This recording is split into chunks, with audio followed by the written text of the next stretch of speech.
السلام عليكم ورحمة الله تعالى وبركاته. بسم الله الرحمن الرحيم. ரியாது சாலிஹீன் பாடம் 234. இந்த ரியாது சாலிஹீன் கிதாபினுடைய 234ஆம் நாள் பாடத்தில் நாம் அமர்ந்திருக்கின்றோம். இந்த பாடத்தில் பாபு ஃபضலில் ஹப்பி ஃபில்லாஹி வல் ஹஸ்ஸி அலைஹி வ இஅலாமி ரஜுலி மன் யுஹிப்புஹு அன்னஹு யுஹிப்புஹு வ மாதா யகூலு இதா அஅலமுஹு என்ற தலைப்பின் கீழ் அமையக்கூடிய வரக்கூடிய ஹதீஸுகளை பற்றி நாம் பேச இருக்கின்றோம். அல்ஹம்துலில்லாஹ். நம்முடைய ஜாமியா ரகீப் எஜுகேஷனல் ட்ரஸ்டின் மூலமாக பல தீன் சம்பந்தப்பட்ட சேவைகளையும் பல துன்யா சம்பந்தப்பட்ட சேவைகளையும் நாம் செய்து கொண்டிருக்கின்றோம். இந்த சேவைகள் எவ்வித தொய்வின்றி தொடர்ந்து நடைபெறுவதற்காக நீங்கள் துஆ செய்யுங்கள். இன்னும் ஆதரவு தாருங்கள். நன்மையில் ஒன்று சேருவோம், முந்திக் கொள்வோம். உங்களுடைய நன்கொடைகளை எங்களுக்கு நீங்கள் வழங்க விரும்பினால் எங்களுடைய பேங்க் அக்கவுண்ட் டீட்டெயில்ஸ், வங்கி முகவரிகள் இங்கு கொடுக்கப்பட்டிருக்கின்றது. இது அல்லாமல் இங்கு QR ஸ்கேனும் கொடுக்கப்பட்டிருக்கின்றது. இதன் மூலமாக நீங்கள் ஸ்கேன் செய்தும் உங்களுடைய நன்கொடைகளை எங்களுக்கு நீங்கள் தாராளமாக வழங்கலாம். அல்லாஹு தஆலா உங்கள் வாழ்நாளை மென்மேலும் பரக்கத்தானதாகவும் செழிப்பானதாகவும் ஆக்கி வைப்பானாக. ஆமீன் ஆமீன் யா ரப்பல் ஆலமீன். இப்பொழுது இந்த ரியாது சாலிஹீனுடைய 234ஆம் நாள் பாடத்தில் நாம் 3 ஹதீஸுகளை பற்றி நாம் பேச இருக்கின்றோம். அந்த 3 ஹதீஸுகளில் முதலாவது ஹதீஸானது சலாமின் மூலம் அன்பு கொள்ளுங்கள் என்ற தலைப்பின் கீழ் அமையக்கூடிய முதலாவது ஹதீஸாக இது இருக்கின்றது. இந்த ஹதீஸில் சொல்லப்படக்கூடிய விஷயம் என்னன்னு சொன்னா, ஸல்லல்லாஹு அலைஹி வஸல்லம் அன்னவர்கள் சொல்வார்கள், என்னுடைய உயிரை தன்னுடைய கையில் வைத்திருப்பவனின் மீது சத்தியமாக நான் சொல்கிறேன். அல்லாஹ் மீது சத்தியம் என்று சொல்றாங்க. அல்லாஹ் மீது சத்தியமாக நீங்கள் இறை நம்பிக்கை கொள்ளும் வரை சுவனத்தில் நீங்கள் நுழைய மாட்டீர்கள் என்று ஸல்லல்லாஹு அலைஹி வஸல்லம் சொன்னாங்க. அடுத்தபடியாக, நீங்கள் ஒருவருக்கொருவர் அன்பு கொள்ளும் வரை நீங்கள் இறை நம்பிக்கை கொண்டவராக இருக்க மாட்டீர்கள் என்று ஸல்லல்லாஹு அலைஹி வஸல்லம் அவர்கள் சொன்னார்கள். அப்போ நீங்க ஈமான் கொண்ட ஒரு முஃமினாக இருந்தாதான் நீங்க சுவனத்துல நுழைய முடியும். அதிலையும் நீங்கள் ஒருவருக்கொருவர் நேசம் கொள்ளக்கூடிய, அன்பு செலுத்தக்கூடிய ஒருவராக இருந்தாதான் நீங்க இறை நம்பிக்கையாளராக நீங்கள் கணக்கிடப்படுவீர்கள் என்று ஸல்லல்லாஹு அலைஹி வஸல்லம் அவர்கள் சொல்லிவிட்டு சொன்னார்கள், உங்களுக்கு நான் ஒரு விஷயத்தை அறிவிக்கட்டுமா என்று கேட்டாங்க.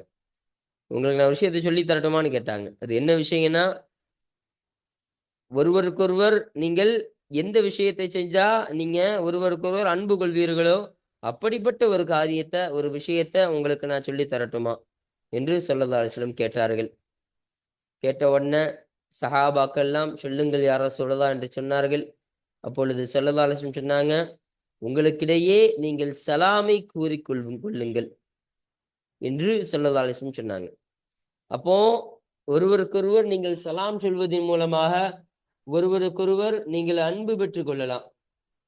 நீங்க ஸலாம் அலைக்கும் மற்றொரு பார்த்து சொல்லும் பொழுது, அவர் வலைக்கும் ஸலாம் என்று சொல்லும் பொழுது, உங்களுக்கு இடையில எந்த ஒரு பிரிவினையும் இல்லாம உங்களுக்கு ஒரு நல்ல நட்பு என்பது, நல்ல உறவு என்பது உங்களுக்கு ஏற்படும்.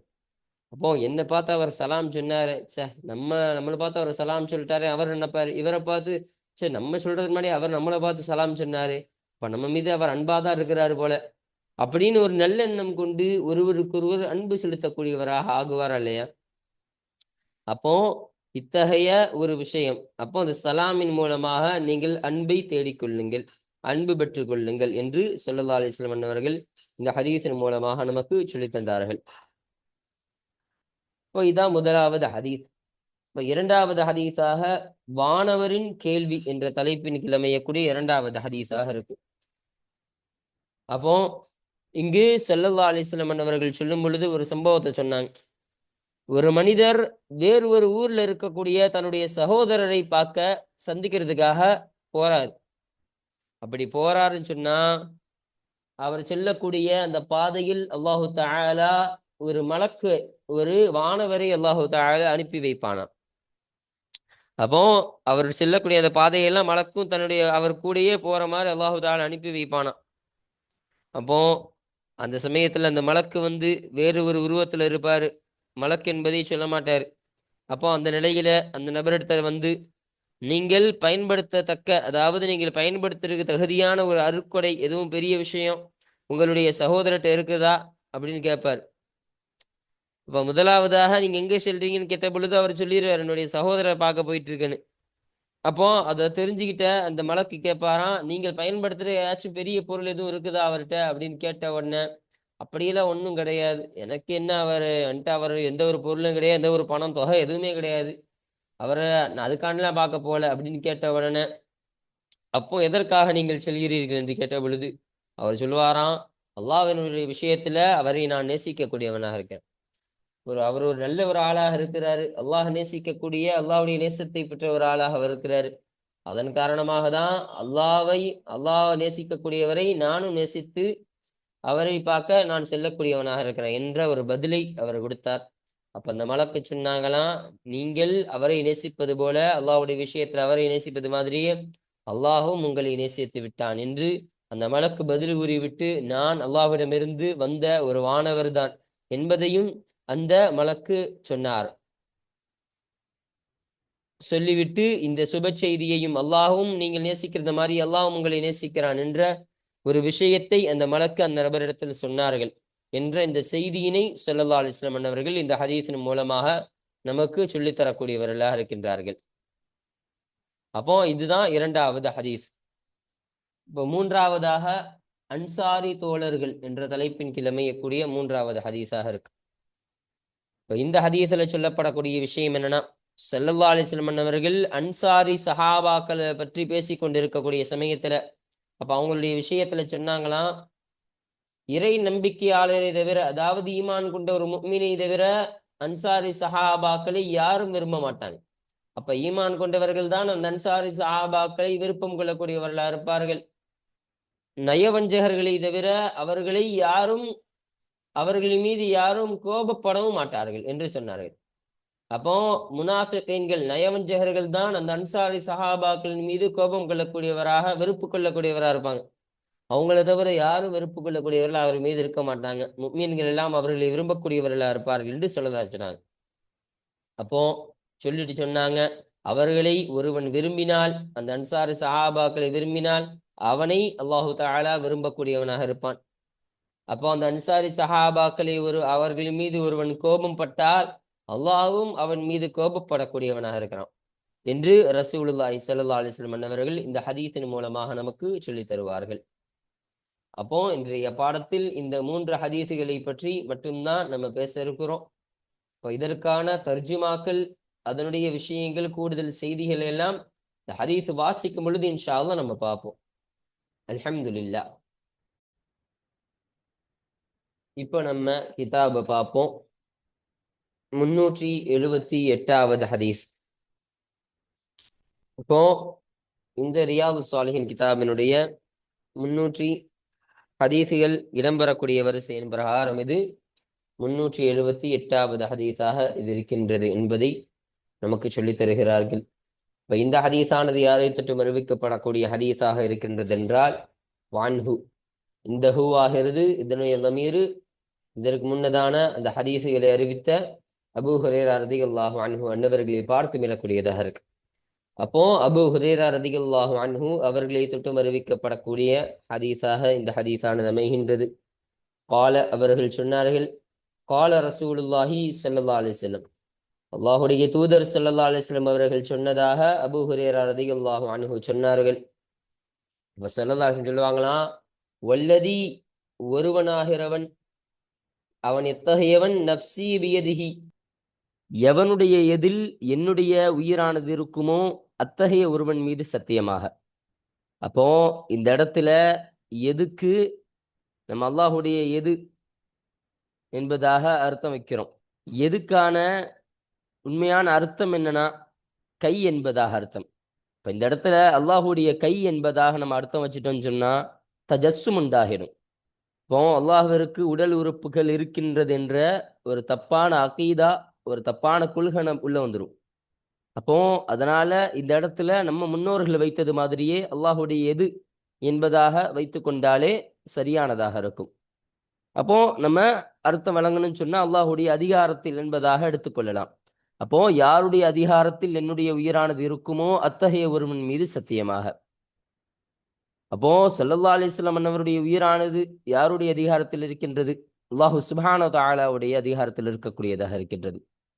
அவர்களுடைய உயிர் மாத்திரம் கிடையாது, இந்த உலகத்தில் வாழக்கூடிய அனைத்து ஜீவராசிகளுடைய உயிரும் அல்லாஹுடைய அதிகாரத்தில் தான் இருக்கக்கூடியதாக இருக்கின்றது. அப்போ அந்த ஒருவன் மீது சத்தியமாக, லா ததுகுலுல் ஜன்னத, நீங்கள் சுவனம் நுழைய மாட்டீர்கள், ஹத்தா துமினு, நீங்கள் ஈமான் கொள்ளும் வரை நீங்கள் சுவனம் நுழைய மாட்டீர்கள் என்று சொல்லதாக சொன்னாங்க. அப்போ அல்லாஹுவையும் அல்லாஹுடைய ரசூலையும் நீங்கள் ஈமான் கொண்டு நீங்கள் முஃமினாக ஆகும் வரையிலும் நீங்கள் சுவனத்திற்கு நீங்கள் நுழைய மாட்டீர்கள் என்று ஸல்லல்லாஹு அலைஹி வஸல்லம் சொன்னாங்க. இன்னும் வலா துமினு, இன்னும் நீங்கள் ஈமான் கொள்ள மாட்டீர்கள், ஹத்தா தஹாபு, நீங்கள் ஒருவருக்கொருவர் பிரியம் கொள்ளும் வரை, விருப்பம் கொள்ளும் வரை நீங்கள் ஈமான் கொண்டவராக நீங்கள் ஆக மாட்டீர்கள் என்று ஸல்லல்லாஹு அலைஹி சொன்னாங்க. அப்போ நீங்க ஈமான் கொள்ற வரைக்கும் சுவனத்துல நுழைய மாட்டீங்க, நீங்க ஒருவருக்கு ஒருவர் பிரியம் வைக்கும் வரையிலும் நீங்கள் ஈமான் கொண்டவராக நீங்க ஆக மாட்டீங்க என்று ஸல்லல்லாஹு சொன்னாங்க. இப்ப ரெண்டுமே ஒத்து போயிரும். சொல்லிவிட்டு ஸல்லல்லாஹு சொன்னாங்க, அவலா அதுல்லுக்கும், அறிவிக்க வேண்டாமா, உங்களுக்கு நான் அறிவிக்க வேண்டாமா, அலாஷையின், ஒரு விஷயத்தை பற்றி உங்களுக்கு நான் அறிவிக்க வேண்டாமா, இதா ஃபஅல்துமூஹு தஹாபப்தும் என்று ஸல்லல்லாஹு அலைஹி வஸல்லம் அவர்கள் சொன்னார்கள். அப்போ இதனுடைய அர்த்தம் என்னன்னா, எதை நீங்கள் செய்தால் ஒருவருக்கொருவர் அன்பு பெறுவீர்களோ, அன்பு கொள்வீர்களோ, அந்த ஒரு விஷயத்தின் மீது உங்களுக்கு நான் அறிவித்து தரட்டுமா என்று கேட்டாங்க. அப்போ என்ன காரியத்தை நீங்க செய்வதன் மூலமாக ஒருவருக்கொருவர் நீங்கள் பிரியம் கொள்ளக்கூடியவர்களாக நீங்கள் ஆகுவீர்கள் என்பதை பற்றி உங்களுக்கு நான் சொல்லட்டுமா என்று ஸல்லல்லாஹு அலைஹி வஸல்லம் கேட்டாங்க. கேட்டுட்டு சொன்னாங்க, அஃஷு ஸலாம பைனக்கும், உங்களுக்கு மத்தியில் சலாமை நீங்கள் பரவிக்கொள்ளுங்கள், உங்களுக்கு மத்தியில் சலாமை நீங்கள் கூறிக்கொள்வதுதான் என்று ஸல்லல்லாஹு அலைஹி வஸல்லம் அவர்கள் பதில் கொடுத்தார்கள். அப்போ உங்களுக்கு மத்தியில நீங்க ஒருவருக்கொருவர் பார்த்தா சலாம் சொல்லுங்க, அஸ்ஸலாமு அலைக்கும் வரஹ்மத்துல்லாஹி பரக்காத்துஹுன்னு சொல்லுங்க. நீங்கள் அவரை பார்த்து வலைக்கும் அஸ்ஸலாம் வரஹ்மத்துல்லாஹி பரக்காத்துஹு என்பதாக சொல்லுங்க. இப்படி ஒருவருக்கொருவர் சலாம் சொல்வதின் மூலமாக உங்கள் இருவருக்கும் மத்தியில் அன்பு பெருகக்கூடியதாக இருக்கின்றது என்று ஸல்லல்லாஹு அலைஹி வஸல்லம் அன்னவர்கள் கற்றுத்தந்தார்கள். ரவாஹு முஸ்லிம், இந்த ஹதீஸனை முஸ்லிம் ரஹ்மத்துல்லாஹி அலைஹி அன்னவர்கள் அறிவித்தார்கள். அப்போ இதுதான் 378வது ஹதீஸ். அப்போ இந்த ஹதீஸானது இந்த பாடத்திற்கு கீழே பதிவு செய்யப்படுவதற்கான காரணம் என்னன்னு சொன்னா, ஸல்லல்லாஹு அலைஹி வஸல்லம் சொன்னாங்க, வலா துமினு ஹத்தா தஹாபு, நீங்கள் ஒருவருக்கொருவர் பிரியம் கொள்ளும் வரையிலும் நீங்க ஈமான் கொண்டவராக நீங்கள் ஆக மாட்டீங்க என்று ஸல்லல்லாஹு அலைஹி வஸல்லம் அவர்கள் சொன்னார்கள். அப்பவும் ஒருவருக்கொருவர் பிரியம் கொள்வதுதான் ஒரு ஈமானுடைய ஒரு அடையாளம் என்று ஸல்லல்லாஹு அலைஹி வஸல்லம் இதன் மூலமாக சொல்லித் தருகிறார்கள். இப்ப எதனால இத்தகைய ஒரு வார்த்தையை சொன்னாங்க? அல்லாஹ் இதை விரும்பக்கூடியவனாக இருக்கிறான். இப்ப ஒருவருக்கொருவர் அடித்து சண்டை போட்டு பிரிவினை ஏற்படுத்தி அவர் அந்த பக்கமும் இவர் இந்த பக்கமும் பிரிந்து போறது அல்லாஹு தஆலா விரும்புகிறானா? எக்காலமும் அல்லாஹு தஆலா அப்படிப்பட்ட செயலை விரும்ப மாட்டான், விரும்புவது கிடையாது. அல்லாஹ் விரும்புவது ஒருவருக்கொருவர் ஒத்துமையாக இருக்க வேண்டும், ஒருவருக்கொருவர் ஒத்துமையாக அன்பு பாராட்டி கொண்டு இருப்பதை தான் அல்லாஹ் விரும்பக்கூடியவனாக இருக்கிறான். அப்படி நீங்கள் அல்லாஹ்விற்கு பிடித்த அந்த செயலை நீங்கள் செய்வதன் மூலமாக தான் நீங்கள் ஈமான் கொண்டவராக ஆகுவீர்கள். அப்படி நீங்க செய்யாத வரைக்கும் நீங்கள் ஈமான் கொண்டவராக நீங்கள் கணக்கிடப்பட மாட்டீர்கள், நீங்கள் ஈமான் கொண்டவராக ஆக மாட்டீங்க என்று ஸல்லல்லாஹு அலைஹி வஸல்லம் சொன்னார்களா இல்லையா? அப்போ இந்த ஒரு செய்தியின் காரணமாக தான் இந்த ஹதீஸானது இந்த பாடத்திற்கு கீழே பதிவு செய்யப்படுவதற்கான காரணமாக இது அமைகின்றது. அப்போ அல்ஹம்துலில்லாஹ். இப்போ அடுத்தபடியாக 379வது ஹதீஸை நம்ம பார்ப்போம். வஅன்ஹு, அப்போ இந்த ஹதீஸானதும் அந்த அபூ ஹுரைரா ரலியல்லாஹு அன்ஹு அன்னவர்களை தொற்றும் அறிவிக்கப்படக்கூடிய ஹதீஸாக தான் இந்த ஹதீஸானது இருக்கின்றது. அனின் நபி ஸல்லல்லாஹு அலைஹி வஸல்லம், நபி ஸல்லல்லாஹு அலைஹி வஸல்லம் அன்னவர்களை தொற்றும் அந்த அபூ ஹுரைரா ரலியல்லாஹு அன்ஹு அன்னவர்கள் அறிவிக்கின்றார்கள். ஸல்லல்லாஹு அலைஹி வஸல்லம் சொன்னாங்க, அன்ன ரஜுலன், நிச்சயமாக ஒரு மனிதர், ஜாரா அகல்லஹு தனக்குரிய ஒரு சகோதரரை சந்திக்க நாடி சென்றால், ஃபி கரியத்தின் உஹரா வேறு ஒரு கிராமத்தில் தனக்குரிய சகோதரரை சந்திக்க நாடி சென்றால் என்று சொன்னால், ஃபர்சதல்லாஹு லஹு அவருக்காக அல்லாஹு தஆலா ஏற்படுத்துவான் அலா மத்ரஜத்திஹி அவர் செல்லும் அவருடைய அந்த வழியின் மீது அனுப்பி வைப்பான் மலக்கன் ஒரு வானவரை அல்லாஹு தஆலா அனுப்பி வைப்பான் என்று ஸல்லல்லாஹு அலைஹி வஸல்லம் சொன்னார்கள். வதக்கரல் ஹதீஸ் இந்த ஹதீஸினை சொன்னார்கள் இலா கௌலிஹி ஸல்லல்லாஹு அலைஹி வஸல்லம் அவருடைய அந்த சொல் வரையிலும் சொன்னார்கள். அப்ப இந்த ஹதீஸனுடைய முழுமையை இங்க நமக்கு சொல்லல. இந்த ஹதீஸானது முந்தைய பாடத்திலேயே கடந்து சென்ற ஒரு ஹதீஸாக இருக்கு. அந்த ஹதீஸ்ல பல செய்திகளை சொல்லுவாங்க. இப்ப இங்க இடையில விடுபட்ட செய்தி அது என்ன செய்தி என்பதையும் நமக்கு நம்ம இந்த பாடத்துல நம்ம பார்ப்போம். இப்ப பாருங்க, ஒரு மனுஷன் தன்னுடைய சகோதரனை பார்க்கறதுக்காக வேறு ஒரு ஊருக்கு போறாரு. அப்ப அந்த ஊருக்கு தன்னுடைய சகோதரனை செல்லும் வழியில எல்லாம் அல்லாஹு தஆலா அவருக்காக வேண்டி ஒரு மலக்கை அவர் செல்லக்கூடிய அந்த பாதையின் மீது அனுப்பி வைக்கக்கூடியவனா இருப்பான் கூடே. அப்போ அப்படி அனுப்பி வைக்கக்கூடியவனாக இருக்கக்கூடிய சமயத்துல அப்போ அவரிடத்துல அந்த மலக்கு வந்து கேட்பாராம், நீங்க எங்க போறீங்க, நீங்க எங்க போறீங்க அப்படின்னு அந்த மலக்கு அந்த நபரிடத்துல கேட்கக்கூடியவராக இருப்பாராம். கேட்கக்கூடியவராக இருந்த உடனே அந்த மனிதர் சொல்லுவாராம், நான் என்னுடைய சகோதரரை பார்க்க போயிட்டு இருக்கிறேன், இந்த ஊர்ல இருக்கக்கூடிய என்னுடைய சகோதரரை சந்திக்க நான் செல்றேன் அப்படின்னு அந்த வானவர்கிட்ட அந்த நபர் சொல்லுவாராம். அப்போ வானவர் கேட்பாராம், நீங்கள் பயன்படுத்தத்தக்க அதாவது நீங்கள் பயன்படுத்துறதுக்கு தகுந்தவாறு அருட்கொடை ஏதாவது அவரிடத்துல உங்களுக்கு உண்டா? அப்போ உங்களுக்கு அவரிடத்துல யூஸ் ஆகக்கூடிய ஏதாவது பொருள் உங்கள்கிட்ட இருக்குதா, அவர்கிட்ட இருக்குதா உங்களுக்கு யூஸ் ஆகிற மாதிரி நீங்கள் பயன்படுத்தத்தக்கவாறு அப்படின்னு கேட்ட பொழுது, இல்லை இல்லை அப்படியெல்லாம் ஒன்றும் கிடையாது. அப்போ எதற்காக நீங்க போறீங்கன்னு திரும்ப அந்த மலக்கு கேட்பாங்க. அப்போ அவன் சொல்லுவாங்க, அல்லாஹுடைய விஷயத்துல அல்லாஹ்வின் விஷயத்துல அவரை நான் நேசிக்கிறேன். இப்போ அவர் ஒரு அஹ்லுல் ஹைராக இருக்கிறார், அவர் ஒரு நல்ல மனுஷராக இருக்கிறார், சாலிஹான ஆள். அப்போ அல்லாஹுடைய ஒரு காரியத்தின் மீது அல்லாஹ்விற்காக வேண்டி அவரை நான் பார்க்க செல்கிறேன். இப்போ அவர் மூலமா எனக்கு எந்த ஒரு ஆதாயமும் கிடையாது. இந்த தேவை நிறைவேறதுக்காக ஒரு பணம் வாங்குறதுக்காகவோ இல்லை வேற ஒரு பொருள் வாங்குறதுக்காகவோ அதற்காக எல்லாம் அவரை நான் சந்திக்க செல்லல. நான் அல்லாஹுடைய விஷயத்தில் நான் சந்திக்க செல்கிறேன். அல்லாஹுடைய விஷயத்தில் தான் நான் அவரை பார்க்க போகிறேன் என்று அவர் பதில் கொடுத்தார். அப்போ அப்போ இதுவரையிலும் தான் இங்கு விடுபட்ட செய்தி. அப்போ அந்த சமயத்துல அந்த மலக்கு சொல்வார்களாம் அந்த நபரிடத்துல, இன்னல்லாஹ் நிச்சயமாக அல்லாஹு தஆலா கத் அஹப்பக உன்னை திட்டமாக பிரியம் கொண்டு விட்டான், கமா அஹபபதஹு ஃபீஹி அவருடைய அல்லாஹுடைய விஷயத்தில் நீ அவரை எப்படி பிரியம் கொண்டாயோ அதுபோலவே அல்லாஹு தஆலா திட்டமாக உன்னை பிரியம் கொண்டு விட்டான் என்று அந்த மலக்கு பதில் கொடுப்பார்களாம் அந்த நபரிடத்துல. அப்போ நீ எப்படி அல்லாஹுடைய விஷயத்திற்காக அவரை நீ பிரியம் கொள்ளக்கூடியவனா இருக்கிறாயோ அது மாதிரி அல்லாஹும் உன்னை ரொம்ப பிரியம் கொள்ளக்கூடியவனாக ஆகிவிட்டான் என்று அந்த மலக்கு ஒரு பஷாரத் ஒரு சுப செய்தியினை அந்த நபருக்கு சொல்வார்களாம். இந்த செய்தியை தான் இந்த ஹதீஸின் மூலமாக நமக்கு சொல்லித் தருகிறார்கள். ரவாஹு முஸ்லிம் இந்த ஹதீஸினை முஸ்லிம் ரஹமத்துல்லாஹி அலைஹி அன்னவர்கள் அறிவித்தார்கள். அப்போ வகது சபக திட்டமாக முன் சென்று விட்டது, பில்பாபி கபுலஹு இதற்கு முன்னதான அந்த பாடத்தில் இந்த செய்தியானது முன் சென்று விட்டது. அப்போ இந்த ஹதீஸ் முன்னாடியே நம்ம சொன்ன மேல முந்தைய பாடத்திலேயே இந்த ஹதீஸ் ஆனது சென்று விட்டது, அங்கேயே சொல்லிட்டாங்க. இங்க திரும்பவும் இந்த பாடத்திற்கு தோதுவாக வருவதன் காரணமாக இங்கும் இந்த செய்திகளை நமக்கு பதிவு செஞ்சு தராங்க. இப்போ இதன் காரணமாக தான் இது வருது என்பதை நமக்கு இங்கு சொல்லி தருகிறார்கள். அப்போ இந்த ஹதீஸானது இந்த பாடத்திற்கு கீழே பதிவு செய்யப்படுவதற்கான காரணம் என்ன என்பதாக கேட்டா, ஸல்லல்லாஹு அலைஹி வஸல்லம் அன்னவர்கள் இந்த செய்தியை சொல்லி கொண்டிருக்கும் பொழுது அப்போ அந்த நபரு போகக்கூடிய சமயத்துல மலக்கு வந்து கேட்டவொன்னே அல்லாஹுடைய விஷயத்திற்காக வேண்டிதான் அவரை நான் நேசிக்கிறேன் என்று பதில் கொடுத்தார். அப்போ அல்லாஹ்வின் மூலமாக அவரை நான் நேசித்து அதனால்தான் அவரை நான் பார்க்க போயிட்டு இருக்கேன் என்று ஒரு செய்தியை சொன்னாங்களே இல்லையா? அப்போ அல்லாஹ் அவரை விருப்பம் கொள்ளக்கூடியவனாக இருக்கிறான். அவர் ஒரு நல்லவராக இருப்பதன் காரணமாக சாலிஹீனாக இருப்பதன் காரணமாக அல்லாஹ் அவரை விருப்பம் கொள்ளக்கூடியவனாக இருக்கிறான். அதனால அல்லாஹ் விருப்பம் கொள்கிறான் என்பதற்காக வேண்டிதான் நான் அவரை விருப்பம் கொள்ளக்கூடியவனாக இருக்கிறேன். அப்போ அவர் எனக்கு ரொம்ப பிடிச்ச ஒரு ஆளும் கிடையாது, இந்த உலக தேவைக்காக வேண்டி அவரை நான் விருப்பம் கொள்ளல, அவர் நான் ரொம்ப விருப்பமான ஆளுன்னு பெருசா கிடையாது. அல்லாஹ் அவரை விரும்பக்கூடியவனாக என்பதை நான் அறியக்கூடியவனாக இருக்கிறேன்.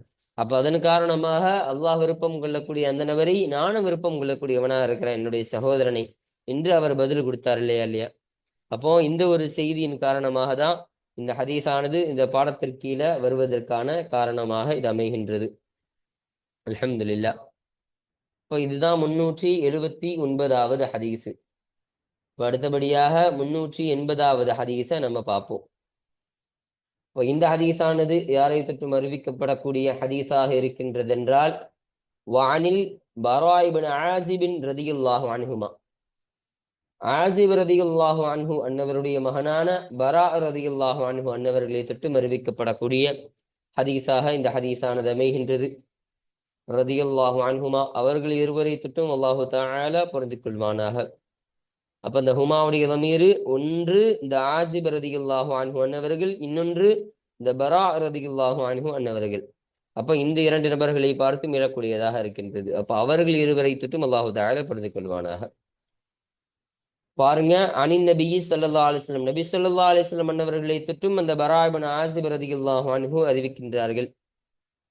அன்னஹு நிச்சயமாக நபி ஸல்லல்லாஹு அலைஹி வஸல்லம் அன்னவர்களாகிறவர்கள் கால அவர்கள் சொன்னார்கள், ஃபில் அன்சாரி அன்சாரி சஹாபாக்களுடைய விஷயத்தில் ஸல்லல்லாஹு அலைஹி வஸல்லம் அன்னவர்கள் சொன்னார்கள். இப்போ அன்சாரி சஹாபாக்கள் இருக்காங்களா இல்லையா, அவங்கள குறித்து பேசக்கூடிய சமயத்துல ஸல்லல்லாஹு அலைஹி வஸல்லம் அன்னவர்கள் சொன்னார்களாம், லா யுஹிப்புஹும் அவர்களை யாரும் விரும்ப மாட்டார்கள், இல்லா முஃமினுன் முஃமின் அல்லாத யாரும் அவர்களை விரும்ப மாட்டார்கள். இப்ப அல்லாஹுவை ஈமான் கொண்டு அல்லாஹ்வையும் அல்லாஹ்வுடைய ரசூலையும் ஈமான் கொண்ட ஒரு முஃமினா இருக்கக்கூடிய நபர் தான் அந்த அன்சாரிகளை விரும்பக்கூடியவர்களாக இருப்பாங்க. அவர்கள் அல்லாத எந்த ஒரு நபரும் அந்த அன்சாரிகளை விரும்ப மாட்டார்கள் என்றும் ஸல்லல்லாஹு அலைஹி வஸல்லம் சொன்னாங்க. இன்னும் வலா யுபகிதுஹும் இல்லா முனாஃபிகுன், முனாஃபிக்கை தவிர, நயவஞ்சகனை தவிர அவர்களை வெறுக்கவும் மாட்டார்கள் என்று ஸல்லல்லாஹு அலைஹி வஸல்லம் அவர்கள் சொல்லித் தந்தார்கள்.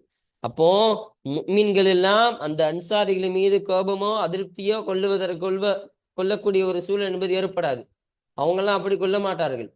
ஆனா முனாஃபிகீன்கள், அந்த நயவஞ்சகர்கள் இருக்காங்களா இல்லையா, அந்த நயவஞ்சகர்கள் தான் அந்த அன்சாரிகளின் மீது அவர்களுக்கு கோபம் கொள்ளக்கூடியவர்களாக இருப்பார்கள், அவர்களுக்கு எதிராக சதி தீர்த்தக்கூடியவர்களாக இருப்பார்கள். அப்ப அந்த முனாஃபிகீன்கள் தான் அவர்களை தவிர யாரும் கோபம் கொள்ள மாட்டார்கள் என்று ஸல்லல்லாஹு அலைஹி வஸல்லம் அவர்கள் சொன்னார்கள். சொல்லிவிட்டு சொல்றாங்க, மன் அஹப்பஹும் யார் அந்த அன்சாரி சஹாபாக்களை நேசிப்பாரோ, அஹப்பஹுல்லாஹ் அல்லாஹு தஆலா அவரை நேசிப்பான் என்று ஸல்லல்லாஹு சொன்னாங்க. இப்ப யாரெல்லாம் அந்த அன்சாரி சஹாபாக்களை நேசிக்கக்கூடியவர்களா இருக்கிறாங்களோ அவர்களை அல்லாஹு தஆலாவும் நேசிக்கக்கூடியவனாக ஆகிவிடுவான் என்று ஸல்லல்லாஹு சொன்னாங்க. வமன் அபகலஹும் யாரு அந்த அன்சாரி சஹாபாக்களை வெறுப்பார்களோ, அபகலஹுல்லாஹ் அவர்களை அல்லாஹு தஆலா வெறுத்து விடுவான் என்று ஸல்லல்லாஹு சொன்னாங்க.